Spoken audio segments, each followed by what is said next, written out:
Et on le sait, puisque le pic n'est pas encore, le pic de la crue à Paris n'est pas encore totalement atteint. Météo France a toujours placé 12 départements en vigilance orange pour inondation ce matin. Et puis il y a beaucoup d'endroits où, vous avez plus que les pieds dans l'eau. Alors on va parler des inondations avec notre invité ce matin qui est avec nous sur Sud Radio. Il s'agit de Pascal Klein. Bonjour Pascal. Bonjour. Vous êtes fondateur de Mégasecure Europe. Un mot déjà sur Mégasecure Europe. On fournit des protections inondations pour les particuliers, les entreprises, les collectivités locales. C'est un produit qui s'appelle Watergate, qu'on importe du Canada. C'est une technologie nouvelle qui permet de protéger sur plusieurs centaines de mètres les bâtiments. Ça se place sans ancrage. Donc c'est une technologie d'urgence. Maintenant, il faut pouvoir quand même anticiper et pouvoir s'équiper. Alors, vous faites paraître d'ailleurs une tribune libre qui est intitulée « Inondations, la France en danger ». En gros, vous expliquez sur cette tribune que malgré les inondations qu'il y a eu, et là, en l'occurrence, ça fait 2 années de suite que la France subit ces inondations, malgré ce qui s'est passé en 2016, les réactions n'ont pas été à la hauteur pour éviter ce qui se passe aussi cette année ? Oui, en tout cas, je faisais référence à un rapport ministériel suite aux inondations de 2016 qui montrait des défaillances d'organisation, des défaillances de moyens de protection.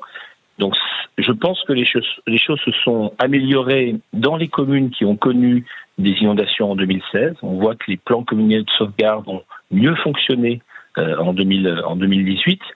Malgré tout, on a eu à faire face à des événements qui sont regrettables. Pour les sinistrés, c'est toujours extrêmement difficile.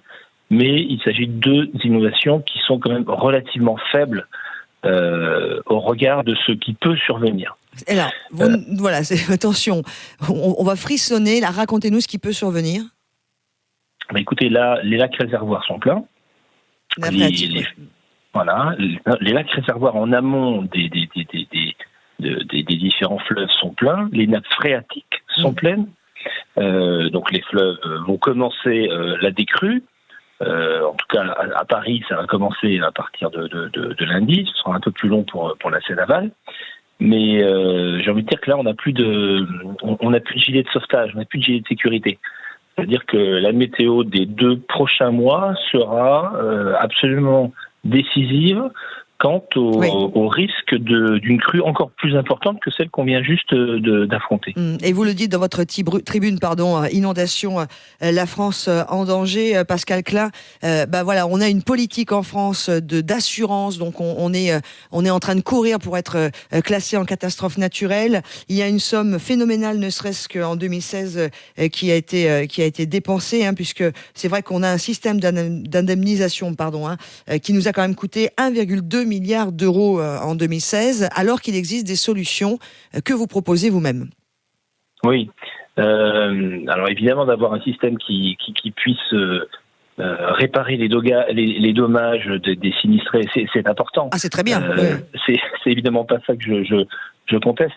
Non, c'est à mettre en regard encore du risque. On investit tous les citoyens investissent, payent une taxe qui permet de fournir le régime catastrophe naturelle. Cette taxe, elle est multipliée par 3 depuis l'instauration du système en 1982. Donc ça représente à peu près 1,6 milliard, je crois, cette année. Donc, pour l'instant, ça a tenu sur les 30 dernières années. Et il faut savoir que le régime catastrophe naturelle, c'est pas uniquement les inondations, mais également les sécheresses ou les incendies. Oui, bien sûr. En revanche, si une crue type 1910 ou même de cette nature, d'une hauteur proche de celle de 1970 intervenait, le coût pour la collectivité serait de 30 milliards d'euros. Wow.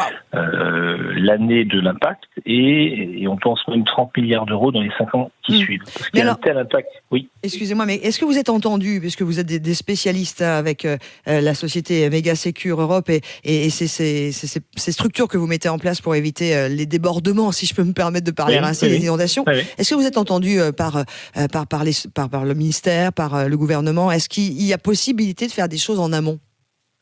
C'est difficile. C'est difficile parce qu'en fait, pour l'instant, on se heurte à une culture du risque inondation qui est assez propre à la France.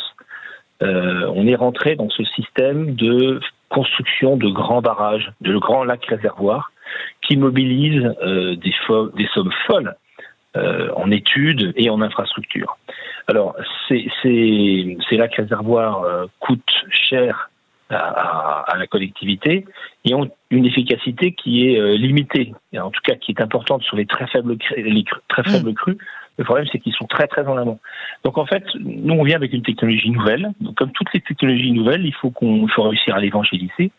Nous, on est convaincus qu'une fois que les lacs sont pleins, que la rivière déborde, ce qu'il faut ensuite, c'est mettre en place des protections rapprochées, au plus près des enjeux à défendre. Voilà. Et donc, c'est ce que vous proposez, excusez-moi de vous couper, Pascal Klein, avec Méga Sécure Europe, votre société qui met au point donc des structures pour éviter les inondations, des structures comme vous venez de nous l'expliquer. On va devoir se quitter à 7h41 très exactement, Pascal, mais vous aviez la parole parce que c'est Parlons Vrai sur Sud Radio et vous tapez du poing sur la table en disant stop, on ne fait pas tout ce qu'il faut pour éviter ce que nous sommes en train de vivre aujourd'hui et peut-être pire demain.